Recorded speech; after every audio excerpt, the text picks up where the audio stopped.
Exercise exercise 1.2 6 class mathematics जी मश्क जंहिंजो चौथों question आहे हेठियनि सेटनि मां कहिड़ा बराबरि सेट आहिनि। हाणे दोस्तो असां हिन वटि ॾिसंदासीं त कहिड़ा जेके आहिनि बराबरि सेट आहिनि। हाणे बराबरि सेट छाखे चइबो आहे?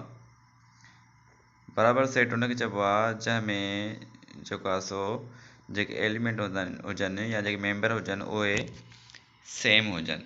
ठीकु आहे, नंबर ऑफ एलिमेंट सेम न हुजे पर एलिमेंट सेम हुजनि ऐं मेंबर जेके आहिनि उहे सेम हुजनि त उहे असां चवंदासीं छा आहे इक्वल सेट आहे। हाणे ॾिसंदासीं त कहिड़ो हिननि मां इक्वल सेट कहिड़ा आहिनि। हाणे जेको फस्ट आहे उहो आहे त 1 2 3 ऐं 2 3 1।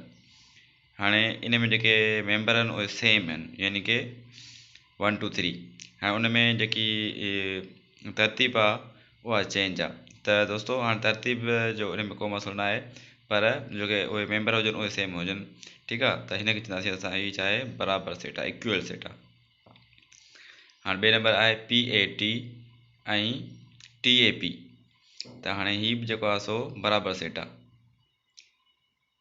ठीकु आहे, हाणे हिन में तरतीब जेको आहे उहो चेंज आहे पर इन जो को मसइलो न आहे। हाणे थर्ड नंबर ते आहे KITE ऐं BITE। हाणे हिन में जेका आहिनि मेंबर उहे सेम न आहिनि, हुन में K आहे ऐं हुन में B आहे, त हीअ चवंदासीं हीअ बराबरि सेट न आहे। हाणे फोर्थ IV आहे XYZ ऐं अंग्रेज़ी शुरू वारा 3 अखर। त हीअ जेके आहिनि बराबरि सेट न आहिनि छाकाणि त हुनजा शुरू वारा 3 अखर आहिनि ऐं हिन जा पोयां XYZ आहिनि, तंहिं करे हीअ जेके एलिमेंट आहिनि या मेंबर आहिनि उहे सेम न आहिनि, इन करे हीअ बराबरि सेट न आहे। नंबर 5 आहे 2 खां घटि वारा आहिनि 21 अददनि जो सेट ऐं ख़ाली सेट। हाणे 2 खां घटि 21 अदद हिकु आहे।